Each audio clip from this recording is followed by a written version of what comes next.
এটা হলো গোলাপ ফুলের গাছ, এই যে গোলাপ ফুল ধরেছে। তারপর এটা হলো ডালিম গাছ, আর এটা হলো কমলা গাছ। ওই যে কমলা ধরেছে, সুন্দর সুন্দর কমলা গাছে ধরেছে। কমলা গাছ।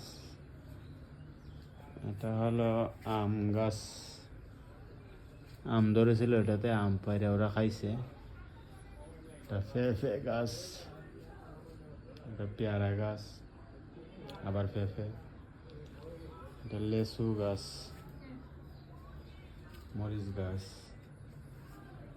এটা এক ধরনের ফুল গাছ।